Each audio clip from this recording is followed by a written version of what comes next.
Hey, this is Brett, the Overland Expedition Specialist. So I'm going to do a Rinsekit pod with the pressure booster installed.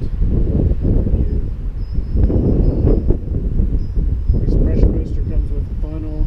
I don't think you really need it because the inlet is already recessed where you can just pour the water in. A couple of tips.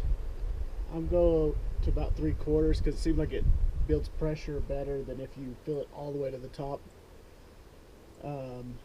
Make sure that you have the valve turned to the off position when you're pumping, and if you run out of pressure and you still have water, remember to turn it back to off and then pump. It'll speed up the process. Right now I've got it pumped to about 55 psi. We're gonna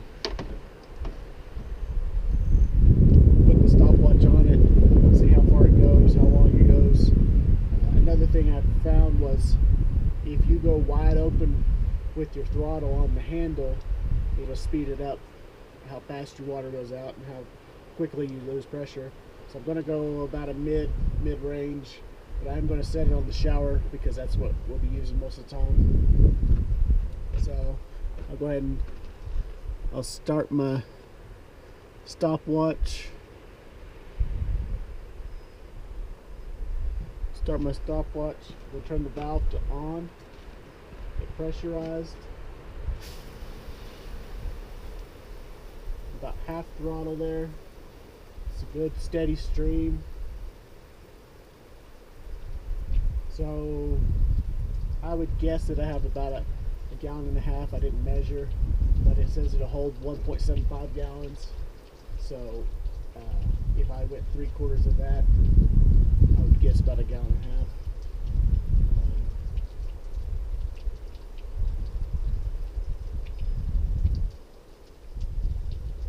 You can figure out if you were showering, you would lather up and then pull the trigger again. I'm not going to pump it up unless if it completely stops, then I'll build the pressure back up again. But you, of course, could stop, pump it up, and stretch it out a little longer.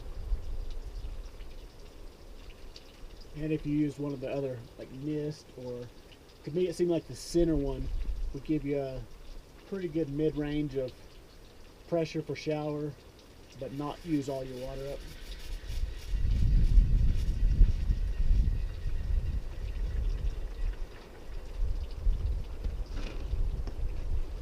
Okay. So that was 1:27 seconds. It sounds pretty empty.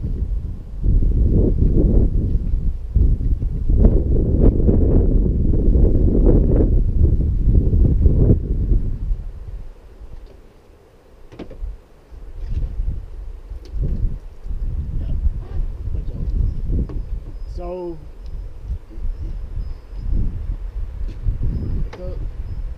like I say, all your results are going to vary between which setting you set it on, how hard you push the trigger, how long you stop and start, and if you went ahead and went to the whole full 1.75 gallons.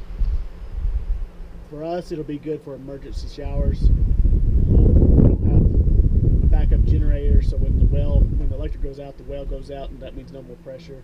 So we'll keep it around the house for emergency showers. Take it on the road anytime we're traveling. I'd say it's a worthy investment with the pressure booster. I'll do another video with just the standard. I've already tested it once and the time came out about the same. We'll see what it does the second video, but all of your results will vary. It does what it says it's going to do. Just remember those tips about turning the valve on and off on a regular basis when you're pressurizing it, and paying attention to your trigger finger, how far you're going to go. Other than that, it's better than pouring a gallon of water over your head. So I give it a B plus, or it'll do its job. All right, thanks.